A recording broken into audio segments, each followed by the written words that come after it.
Hello viewers, welcome to Politicos. నేను మీ శ్రీకాంత్.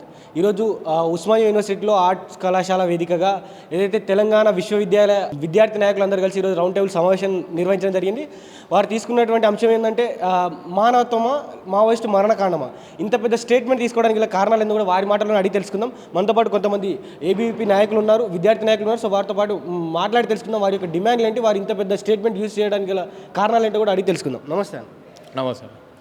ఈరోజు మానవత్వమా మాయిస్టు మరణకాండ, కంప్లీట్గా మానవత్వాన్ని మరిచి మానవత్వం అనే ముసుగులో ఈరోజు మావోయిస్టులు, నక్సలేట్లు, అర్బన్ నక్సలేట్లు, కమ్యూనిస్టులు వీరందరూ కూడా ఒక ముసుగులు పెట్టుకొని మేము ప్రజల కోసం మానవత్వంతో ప్రజలందరినీ హ్యూమన్ రిలేషన్స్ తోటి మేము మెయింటైన్ చేస్తున్నామని చెప్పి ఒక భ్రమల వాళ్ళందరినీ కూడా మభ్యపెట్టి ఈరోజు కంప్లీట్గా విద్యా వాతావరణానికి దూరంగా చదువుకోనియకుండా ఆదివాసులను, గిరిజనులు, తండాలు ఉన్నటువంటి ఎస్సీ బీసీ బడుగు బలహీన వర్గాలందరినీ కూడా గన్నులు పట్టుకొని అడవులో పంపించుకుంటూ ఈరోజు కేవలం ఉస్మానియా యూనివర్సిటీ కానీ, సెంట్రల్ యూనివర్సిటీ కానీ, ఇఫ్లూ యూనివర్సిటీ కానీ, తెలంగాణ రాష్ట్రంలో ఉన్నటువంటి అన్ని విశ్వవిద్యాలయాల్లో అర్బన్ నక్సలిజం ముసుగులో చాలామంది ప్రొఫెసర్లు వాళ్ళ బిడ్డల్ని, కొడుకుల్ని, వాళ్ళ చుట్టాలని మాత్రము అమెరికా, లండన్ దేశాలకు పంపి చదివిస్తూ ఇక్కడ ఇంటర్నేషనల్ స్కూళ్ళల్లో వాళ్ళ పిల్లల్ని చదివించుకుంటూ, కానీ బడుగు బలహీన వర్గాల విద్యార్థులు, ఆదివాసీ బిడ్డలు మాలాంటి వాళ్ళందరినీ కూడా అడవులకు పంపించే ప్రయత్నం జరుగుతుంది. ఇప్పటికైనా ఈ యొక్క హింసకాండ దాదాపు తెలంగాణ రాష్ట్రంలోనే లక్షల మంది కాదు, భారతదేశ వ్యాప్తంగా కొన్ని లక్షల మంది విద్యార్థులను, అమాయక ప్రజలను, పోలీసులను, ప్రజాప్రతినిధులను అతి కిరాతకంగా చంపి అంత రక్తపాతం జరిగినా కానీ ఇంకా వారు యొక్క సంతోషంగా ఇంకా చంపాలనే అతి ఘోరమైన, అసలు మనిషి అనేటోడు కాకుండా రాక్షసుల్లాగా ఈరోజు ఈ నక్సలేట్లు పనిచేస్తున్నారు. వారికి తొత్తులుగా ఈరోజు అర్బన్ నక్సలేట్లుగా వాళ్ళని కార్యకర్తల్లాగా, నాయకుల లెక్క ఈరోజు విద్యార్థులను పంపుతున్నారు. దానికి చర్మగీతం పాడడానికి, చరిత్రను తిరగరాయడానికి ఇక్కడ నుంచి వెళ్ళి రానున్న రోజులలో ఏ పోలీసు కానీ, ఒక విద్యార్థి కానీ, ఒక ప్రజలు కానీ ఈరోజు ప్రజాప్రతినిధి చనిపోనీయకుండా కాపాడే బాధ్యత కంకణం కట్టుకొని ఈరోజు అఖిల భారతీయ విద్యార్థి పరిషత్ రంగంలోకి దిగింది. ఇక నుంచి ఎవరైతే అర్బన్ నక్సలిజం ముసుగులో విశ్వవిద్యాలయాలు ఉంటారో వాళ్ళందరినీ తరిమి కొట్టి రాజద్రోహం కేసులు పెట్టి జైల్లో పెట్టే బాధ్యత అఖిల భారతీయ విద్యార్థి పరిషత్ తీసుకుంటుందని తెలియజేస్తున్నాం. ఏదైతే ఇప్పుడు మీరు చెప్తున్నటువంటి ఆపరేషన్ కగారికి ముందు ఈ నక్సలైట్ సామాజిక వర్గంలో ఉన్నటువంటి నాయకులు కానీ వాళ్ళు చెప్తున్న మాట ఏంటంటే ఆదివాసుల్ని చంపట్లేదు, ఆదివాసుల హక్కుల కోసం పోరాడుతూ ఉన్నారు. ఇది చూసుకోలేని, తట్టుకోలేని ప్రభుత్వం దీన్ని దిగమించుకోలేక కావాలని అక్కడ ఉన్నటువంటి నక్సలైట్ని చంపుతా ఉందని కూడా కొంతమంది అంటూ ఉన్నారు. దీన్ని ఎట్లా చూస్తారు? నేనేమంటున్నా అంటే తెలంగాణ రాష్ట్రంలో ఉన్న విశ్వవిద్యాలయాల విద్యార్థులందరినీ తీసుకొని నీ ముందుకు వస్తా. ఈ తెలంగాణ రాష్ట్రం సీఎం రేవంత్ రెడ్డి గారు ఆ ఆదివాసులు ఎక్కడైతే కర్రగుట్టలో జరుగుతున్నటువంటి ప్రాంతానికి నువ్వు వస్తావా? నువ్వు ఇంప్లిమెంటేషన్ చెప్పిన నువ్వు ఒక 6 గ్యారెంటీలు పెట్టి వచ్చినటువంటి అధికారంలోకి వచ్చినటువంటి సీఎం రేవంత్ రెడ్డి గారు 5వ గ్యారెంటీ అయినటువంటి ప్రతి ఒక్క మండలానికి ఇంటర్నేషనల్ స్కూల్ కడతా అన్నావు కదా, సర్కారు ఇంటర్నేషనల్ స్కూలు. నేనేమంటున్నా అంటే తెలంగాణ రాష్ట్రంలో ఎక్కడ కూడా కట్టకు. ఎక్కడైతే ఆదివాసులు నివసిస్తున్నారో, ఎక్కడైతే ప్రమాదం ఉందో, ఎక్కడైతే విద్య దూరం ఉందో ఆ కేంద్రాలలో మాత్రమే నువ్వు సర్కారు ఇంటర్నేషనల్ కట్టాలని మేము డిమాండ్ చేస్తున్నాము. నువ్వు అక్కడనే రోడ్లు వేస్తే రోడ్ల కాంట్రాక్ట్ని చంపడము, పాఠశాలలు కడితే పాఠశాల కాంట్రాక్ట్ని కట్టడము, ఉపాధ్యాయులను చంపడము, అదే కేంద్రానికి వేరే ఎస్సీ ఎస్టీ బీసీ సంబంధించిన పంపితే అతి కిరాతకంగా చంపడము మావోయిస్టులు. అదే ఆదివాసుల నుంచి ఒక విద్యార్థి బయటికి వస్తే ఆ టీచర్గా అభ్యున్నతి పొందినటువంటి టీచర్నే అదే ఆదివాసీ సంబంధించినటువంటి ఏరియాకు పంపించి చదివిస్తే అతన్ని కూడా చంపడం. అంటే అక్కడ కేవలము గన్నులు పట్టుకొని మాత్రమే తిరగాలి, ఇదే మీ విద్య, ఇదే మీకు జ్ఞానము అని చెప్పి ప్రలోభాలు పెట్టుకుంటూ అక్కడ వాతావరణాన్ని మొత్తం కూడా భ్రష్టు పట్టిస్తున్నారు. నేనేమంటున్నా అంటే అక్కడ ఉన్నటువంటి విద్యార్థులు అందరూ కూడా ఈ రాష్ట్రంలో కానీ, ఈ దేశంలో కానీ ఆదివాసులు కర్రెగుట్టలో ఉన్నటువంటి ప్రాంతంలో ఉన్నటువంటి ఒక్క విద్యార్థికైనా గవర్నమెంట్ ఉద్యోగం వచ్చిందా, ఒక విద్యార్థికైనా సాఫ్ట్వేర్ ఉద్యోగం వచ్చిందా అని మేము అడుగుతున్నాం. అక్కడ కంప్లీట్గా వారిని నివసించకుండా భయభ్రాంతులు చేసుకుంటూ విద్యార్థులందరినీ కూడా గన్నులు పట్టుకొని తయారు చేస్తుర్రు. కాబట్టి ఆ చరిత్ర మొత్తం మారాలి. ఇప్పటికైనా విద్యార్థులందరూ కూడా చదువుకొని అభ్యున్నతి పొందాలి.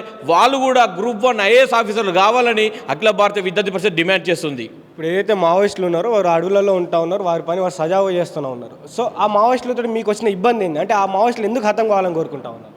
వాళ్ళను చిత్తుగా చంపాలని మేము కోరుకుంటున్నాం. ఎందుకు కోరుకుంటున్నాం అంటే ఈ తెలంగాణ రాష్ట్రంలో ప్రజల ద్వారా ఎన్నుకున్నటువంటి శ్రీపాదరావు గారు వారు ఒక మినిస్టర్ ఉండే, ఇప్పుడున్నటువంటి మినిస్టర్ శ్రీధర్ బాబు గారి తండ్రి.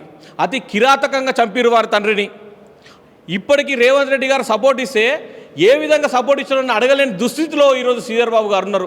వారిని చూస్తే నాకే సిగ్గు అనిపిస్తుంది. వీరు మా నియోజకవర్గము ఎమ్మెల్యే నాని బాధపడుతున్నా, అరే నీ కన్న తండ్రిని అతి కిరాతకంగా చంపితే కూడా మాట్లాడలేని పరిస్థితిలో ఈరోజు శ్రీధర్ బాబు గారు ఉన్నారు. అదేవిధంగా చూసుకుంటే డీకే అరుణ గారు తండ్రిని అతి కిరాతకంగా చంపారు.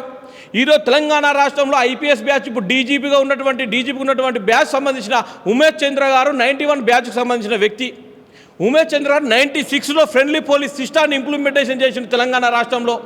ఆ సిస్టాన్ని కొలాబరేషన్ చేసినటువంటి ఇప్పుడు ఆ సిస్టమ్ కొనసాగుతుంది. అలాంటి పెద్ద పెద్ద నాయకులను ఈరోజు బీఆర్ఎస్ పార్టీకి సంబంధించిన కేసీఆర్ వరంగల్ సభలో మాట్లాడతాడు. ఏమని మాట్లాడతాడు? శాంతి చర్చల్లో గన్నులు ఉన్నాయిగా సంపద అని. మరి వాళ్ళ దగ్గరే ఉన్నాయి, మనుషులు మామూలు నిలబడరా? అలా వాళ్ళు ఎప్పుడు చంపుతారు? భయపడుతురా? గన్నులు పట్టుకొని కాల్స్తున్నారు కదా, సిఆర్పిఎఫ్ జవాన్లను చంపారు కదా, తెలంగాణ పోలీసులను చంపారు కదా.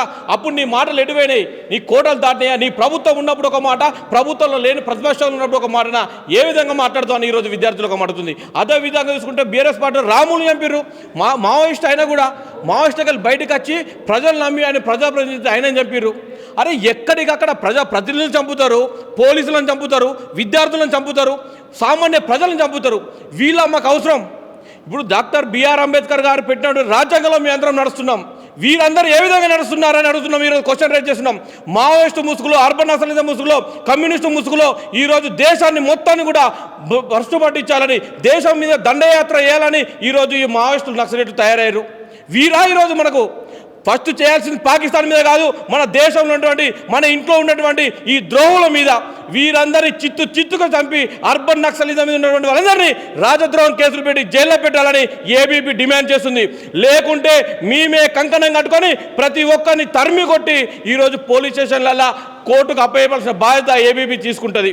ఒక్కటి కూడా అర్బన్ నక్సలిజం ఉన్నటువంటి వారందరినీ కూడా చిత్తుగా కొట్టాలని చెప్పి ఏబీపీ తెలియజేస్తుంది.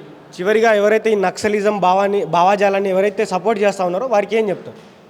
ఒక్కటే ఖబర్దార్ బిడ్డలారా, మీరు ఎమ్మెల్యేలు అయ్యారంటే ప్రజలు ఓటేస్తే అయిదరు, మినిస్టర్లు సీఎంలు కావాలన్నా అది ప్రజల కోసం ఏర్పడ్డది రాజ్యాంగము. డాక్టర్ బిఆర్ అంబేద్కర్ గారు పెట్టింది. దాన్ని మేము స్వాగతిస్తాం. మీకు నచ్చినట్టు మీరు మానవ హక్కు సంఘాలు, ఇది ప్రజల కోసం ఏర్పడ్డది మాటలు చెప్పుకుంటూ ఇష్టానురీతిగా మాట్లాడితే ఈరోజు మానవ హక్కులు పెట్టుకున్న మీ అధ్యక్షుడిని, నేను ప్రజా సంఘాల అధ్యక్షుడిని, నేను ఆదాయ సంఘాల అధ్యక్షుడిని అని చెప్పి రోడ్ల మీదకి వస్తే రోడ్ల మీద బట్టలిప్పి కొడతామని చెప్పి తెలియజేస్తున్నాము. ఈరోజు గడ్డం లక్ష్మణ్ గారు నేను ప్రజా సంఘాల అధ్యక్షుడు అంటాడు. నిన్ను బట్టలిప్పి కొడతావు నాయన, గుర్తుపెట్టుకో. నువ్వు మాట్లాడాల్సింది పాల్గాములో చనిపోయినప్పుడు ఒక్కరోజన్నా మాట్లాడినావా? హరగోపాల్ వరవర్రావు ఒక్కరోజన్నా మాట్లాడిండా అని ఈరోజు అఖిల భారత విద్యార్థి పరిషత్ అడుగుతుంది. ఇంకోసారి మావోయిస్టులకు, అర్బన్ నక్సలైట్లకు, కమ్యూనిస్టులకు, నక్సలైట్లకు ఎవరన్నా తొత్తుగా మాట్లాడితే బట్టలిప్పి కొడతామని అఖిల భారత విద్యార్థి పరిషత్ తెలియజేస్తున్నాం. నమస్తే, నా పేరు శివ, ఏబీపీ జాతీయ కార్యవర్గ సభ్యుని, తెలంగాణ యూనివర్సిటీ. ఈరోజు ఏబీపీ తెలంగాణ ఆధ్వర్యంలో రాష్ట్ర వ్యాప్తంగా ఉన్న మేధావులతోటి, అలాగే తెలంగాణ రాష్ట్ర వ్యాప్తంగా ఉన్న యూనివర్సిటీ విద్యార్థులతోటి ఇలా ఏమంటారు మావోయిస్టులు చేస్తున్న మారణంపై ఈరోజు రౌండ్ టేబుల్ సమావేశాన్ని నిర్వహించడం జరిగింది. ఎందుకంటే ఈ దేశంలో స్వాతంత్రం వచ్చి 75 సంవత్సరాలు అవుతున్నా ఈరోజు ప్రతి ఒక్కరికి జీవించే హక్కు ఉన్నా, ప్రతి ఒక్కరు ప్రశాంతంగా బతుకుతున్నా ఈ రాష్ట్రంలో, ఈ తెలంగాణ రాష్ట్రంలో మావోయిస్టులు, అలాగే నక్సలైట్లు, అర్బన్ నక్సలైట్లు ప్రజల జీవితాల్లోకి వచ్చి ఇలా వాళ్ళని చంపే కుట్ర జరుగుతూ ఉంది. ఇంకేంటంటే ఈ రాష్ట్రంలో మనం రీసెంట్గా చూసుకుంటూ ఉంటున్నాం, ఇక్కడ ఉన్న కొందరు అర్బన్ నక్సలైట్లు అలాగే మావోయిస్టు ఏమంటారు అభిమాన సంఘాలని, మేము ప్రజాస్వామ్యవాదులమని, లేకపోతే మేము ఏమంటారు ప్రజాస్వామ్యాన్ని పరిరక్షిస్తామని చెప్పుకుంటూ తిరుగుతూ ఇలా దళితుల్ని, గిరిజనుల్ని విద్యకు దూరం చేసే కుట్ర చేస్తూ ఉన్నారు. అడవిలో చదువుతున్న ఆదివాసులు విద్యకు దూరం చేయాలని నక్సలైట్లు కుట్ర చేస్తూ ఉన్నారు. ఎక్కడైతే వాళ్ళు చదువుతారో, ఎక్కడైతే వాళ్ళు విద్య నేర్చుకుంటారో ఉద్యోగాలు కొడతారు. మా నక్సలైట్లో ఎవరు చేయాలనే కుట్రతోటే ఇలా పేద దళిత గిరిజనుల్ని విద్యకు దూరం చేస్తూ ఉన్నారు. అక్కడ రోడ్డు వేస్తే రోడ్లు ధ్వంసం చేస్తూ ఉన్నారు. అక్కడ బడి వేస్తే బడిని కూలగొడతా ఉన్నారు. కాబట్టి ఖబర్దార్ అర్బన్ నక్సలైట్లారా, మేము ఏబీపీ నుంచి ఒకటే చెప్తున్నాం, మీరు అంత దమ్ముంటే మీరు ప్రజాస్వామ్యంలోకి వచ్చి ప్రజల్లో బతకండి. అవసరమైతే మీ రాజ్యాంగం ప్రకారం మీరు ప్రశ్నించండి, కొట్లాడండి. కానీ అమాయక గిరిజనుల్ని, అమాయక ప్రజల్ని, లేకపోతే ప్రజాస్వామ్యవాదులను చంపుతా అంటే మేము ఊరుకోము. ఇంకేంటంటే ఇక్కడ ఉన్న కొందరు ప్రొఫెసర్లు జీతాలు తీసుకుంటూ రాజ్యాంగబద్ధంగా పోస్టుల్లో ఉండి ఇలా నక్సలైట్లకు మద్దతు చేస్తున్నారు. నక్సలైట్లకు ఎందుకు మద్దతు చెప్తా ఉన్నారు? పేద ప్రజలను చంపమనా, గిరిజనులు చంపమనా, దళితులను చంపమనా? మీరు ఇలా జీతాలు తీసుకుంటూ విద్యార్థులకు పాఠాలు చెప్పకుండా విషయాన్ని నింపే కుట్ర చేస్తూ ఉన్నారు. కాబట్టి ఇలా తెలంగాణ రాష్ట్రంలో విద్యా కమిషన్ ఉంది. ఇలా దేశానికి వ్యతిరేకంగా పనిచేస్తూ ఉన్నారు.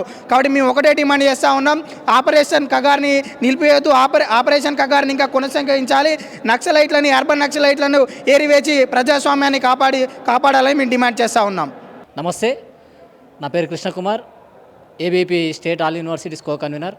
అయితే ముఖ్యంగా ఈరోజు ఉస్మానియా యూనివర్సిటీ ఉద్యమాల గడ్డగా పిలువబడుతున్నటువంటి పేరుగాంచినటువంటి ఉస్మానియా ఆర్ట్స్ కళాశాలలో ఏబీపీ ఆధ్వర్యంలో నిర్వహిస్తున్నటువంటి తెలంగాణ యూనివర్సిటీల యొక్క రౌండ్ టేబుల్ సమావేశంలో భాగంగా ముఖ్యంగా ఈ రౌండ్ టేబుల్ నిర్వహించడానికి ముఖ్య ఉద్దేశం ఏమిటంటే ఈరోజు మానవత్వమా మావోయిస్టుల మారణ కాండన అనేటువంటి ఒక అంశం పైన రౌండ్ టేబుల్ సమావేశం నిర్వహించడం జరిగింది. అయితే ఈరోజు మన దేశంలో జరుగుతున్నటువంటి అన్ని రకాలైనటువంటి అంశాలను చూసుకున్నట్లయితే భారతదేశం ఆర్థికంగా ముందుకు కొనసాగుతున్నటువంటి తరుణంలో చాలా బాధాకరమైనటువంటి విషయం ఏమైనా ఉందంటే పాక్ మరియు భారత్ మధ్య జరుగుతున్నటువంటి యుద్ధం. అయితే దీనికి కారణంగా మన తెలంగాణ రాష్ట్రంలో ఆపరేషన్ కాగజ్ అనేటువంటి ఒక కమిటీని ఈరోజు తెలంగాణ రాష్ట్ర ప్రభుత్వం వేయడం జరిగింది. దానికి ముఖ్యంగా ఆ కమిటీలో సీఎం రేవంత్ రెడ్డి గారి పక్కన జంపన్న అనేటువంటి వ్యక్తిని కూర్చోబెట్టుకొని ఆ మావోయిస్టులకు సంబంధించినటువంటి వ్యక్తులు ఎక్కడున్నా కూడా తొందరలోనే జనజీవన స్రవంతిలోకి అడుగుపెట్టి జనంలోకి వచ్చి వారి యొక్క సమస్యలు ఏమైనా ఉంటే చెప్పుకొని జనంలో కలవాలనేటువంటి ఒక ముఖ్య ఉద్దేశం ద్వారా ఆపరేషన్ కాగజ్ని తీసుకొచ్చిన తర్వాత ఈరోజు చేస్తున్నటువంటి తెలంగాణ ప్రభుత్వం తీసుకున్నటువంటి నిర్ణయం అనేటువంటిది దానికి వ్యతిరేకంగా తీసుకున్నందుకు ఈరోజు ఈ కార్యక్రమాన్ని నిర్వహించడం జరిగింది. అయితే ముఖ్యంగా ఈరోజు జరుగుతున్నటువంటి ఈ కార్యక్రమంలో భాగంగా ప్రతి ఒక్కరు కూడా తెలుసుకోవాల్సినటువంటి విషయం ఏదైనా ఉందంటే ఈ భారతదేశం పైన జరుగుతున్నటువంటి దాడికి, ఉగ్రవాద దాడికి ఎవరు కూడా నోరు మీద పడినటువంటి వ్యక్తులను అందరినీ కూడా కమిటీలో భాగం చేసుకొని రేవంత్ రెడ్డి గారు దానిపైన కమిటీని నిర్వహించి కమిటీ వేసుకొని వాటికి వ్యతిరేకమైనటువంటి శక్తులను మాత్రమే ఆ కమిటీలో తీసుకొని చేయడం అనేటువంటి చాలా బాధాకరమైనటువంటి విషయం. కాబట్టి దీనిపైన రేవంత్ రెడ్డి గారు పునరాలోచన చేసి అన్ని రకాలైనటువంటి భారతదేశానికి మరియు జాతికి అంకితమయ్యేటటువంటి చర్యలు తీసుకునే విధంగా ముందుకు కొనసాగాలని చెప్పి ఈరోజు ఏబీపీ రేవంత్ రెడ్డి గారిని డిమాండ్ చేస్తూ ఉంది. ఏదైతే ఇవాళ మన యొక్క ప్రపంచ దేశాలన్నీ మన ఈ భారతదేశం కూడా ఇవాళ 2047 అని చెప్పి విజన్ పెట్టుకొని ప్రతి ఒక్క విద్యార్థులు, ఈ భారతదేశంలో ఉండేటటువంటి ప్రతి ఒక్క విద్యార్థులు, ప్రతి ఒక్క మారుమూల గిరిజన బిడ్డలైనా సరే చదువుకోవాలని చెప్పేసి మనం విజన్ 47 వరకు మనం ఈ దశలో మూవ్ అవుతుంటే ఈ యొక్క కాలంలో కూడా ఇంకా నక్సలైట్ల రూపాలో లేకపోతే టెర్రరిస్ట్ రూపాల ఇవాళ ఈ యొక్క కాంగ్రెస్ వాళ్ళు కావచ్చు, లేకపోతే ఇంకా వేరే లెఫ్టిస్ట్ యొక్క పొలిటికల్ వింగ్స్ ఏవైతే ఉన్నాయో ఇవి మన యొక్క దేశం యొక్క భద్రత దాని గురించి కానీ మన యొక్క దేశ ప్రజల గురించి ఆలోచించుకుంటే వాళ్ళ సొంత రాజకీయాల కోసం, వాళ్ళ యొక్క సొంత ఎదుగుదల కోసము ఇవాళ ఏదైతే మారుమూలలో ఉన్నటువంటి ఏవైతే విద్యార్థులు ఉన్నారో వాళ్ళను ఒక తప్పుదో పట్టిస్తున్నటువంటి ఏవైతే ఒక నక్సలిజం వైపు ఏదైతే ఉందో, ఒక టెర్రరిజం వైపు ఏవైతే ఉందో దాన్ని పెంచి పోషిస్తున్నటువంటి ఈ యొక్క కాంగ్రెస్ పార్టీ ఇవాళ మనం ఈ యొక్క అంతమందించాం నక్సలైట్లను ఏవైతే అంతమందిస్తాం ఒక ఆపరేషన్ కగార్ తోటి ఏదైతే ఈ యొక్క భారతదేశంలో ఉన్నటువంటి ఒక పొలిటికల్ వింగ్ ఏదైతే ఇవాళ మన ప్రధానమంత్రి ఎవరైతే ఉన్నారో వాళ్ళు ఒక మంచి వింగును స్టార్ట్ చేశారు. ఏందనంటే ఈ యొక్క మన భారతదేశంలో మనకి ఎలాంటి యొక్క నక్సలిజం ఉండొద్దు, ప్రతి ఒక్క విద్యార్థులు చదువుకోవాలా, ఎలాంటి తప్పుబాట ఉండొద్దు, ప్రతి ఒక్క విద్యార్థులు చదువుకొని ఇవాళ మన యొక్క ప్రపంచ దేశాలలో భారతీయులు ప్రతి ఒక్క దాంట్లో ఎదగాల. ఇవాళ మనం మైక్రోసాఫ్ట్ చూసినా లేకపోతే ఇంకా ప్రతి ఒక్క సాఫ్ట్వేర్ వింగులు చూసినా ఎక్కడ చూసినా భారతీయులు కనబడుతున్నారు. మరి అలాంటి యొక్క భారతదేశం ఇంత ఎదుగుతున్నటువంటి క్రమంలో కూడా మళ్ళీ ఇంకా నక్సలిజం దాని గురించి మాట్లాడుకుంటే ఈ యొక్క చర్చ పెట్టడం కానీ నక్సలైట్లను చంపొద్దు అని చెప్పడం ఏదైతే చాలా బాధ కలిగించేటటువంటి విషయం. నేను కూడా ఒక మారుమూలటువంటి గ్రామాలకు వెళ్ళి వచ్చినాడు. ఒకప్పుడు మా ఊర్లో కూడా 2000 సంవత్సరంలో 98-99 సంవత్సరంలో కూడా మా ఇంటికి కూడా నక్సలైట్లు వచ్చారు. ఆ టైంలో మా యొక్క ఊర్లో మేము చదువుకుంటూ ఉంటే మమ్మల్ని ఏం చేస్తుంటే చదువుకోవద్దు, మీరు ల్యాండ్ కొనుక్కోవద్దు, మీరు పంట పండించవద్దు, లేకపోతే ఏదో తప్పుదా పట్టించడం, వాళ్ళకి నచ్చినట్టు వాళ్ళను పెంచి పోచి అంటే వాళ్ళ యొక్క దళాల్లో తిరగాల, మా యొక్క దళాలతో తిరగాలి, మేము దళం ఏది చెప్తే అది చెయ్యాలి అని చెప్పేసి వాళ్ళు ఆ టైంలో మేము చదువుకున్నా కానీ మాది సుమారుగా మండల్ హెడ్ క్వార్టర్స్కి మాది ఒక 10-20 కిలోమీటర్ల దూరం. మేము వెళ్ళినా కానీ మాకు అడ్డుకోవడం కానీ, మీరు చదువుకోదు ఎటు పోతురు, మీరు దేనికోసం పోతురు అని ఇలాంటి ఒక రిస్ట్రిక్షన్స్ పెట్టి మమ్మలను మా యొక్క గ్రామాలకే కట్టిబడి ఉంచడం అనేది ఒక నక్సలైట్ సిద్ధాంతం ఏదైతే ఉందో దీన్ని ఈ యొక్క మన భారతదేశంలో ఉన్నటువంటి మన ప్రధానమంత్రి ఏదైతే ఉందో ఈ యొక్క తప్పుడు సిద్ధాంతం ఉంది. నేను ఒక విద్యార్థిగా చెప్తున్నా, అవన్నీ బంద్ చేసి ఇప్పటికైనా ఒక వీడియో ఎవరైతే చూస్తున్నారో అది ఒక తప్పుడు సిద్ధాంతం. ఎవరైనా సరే నక్సలైట్లు అంతమందిస్తాం, టెర్రరిస్ట్ని అంతమందిస్తాం. మన యొక్క దేశం కూడా ప్రపంచ దేశాలలో నెంబర్ 1 స్థానంగా ఉండాలని చెప్పేసి నేను మనస్ఫూర్తిగా ఆశిస్తూ ధన్యవాదాలు తెలియజేస్తున్నాను. Please subscribe to the channel and download the Politicos app from the links in the description.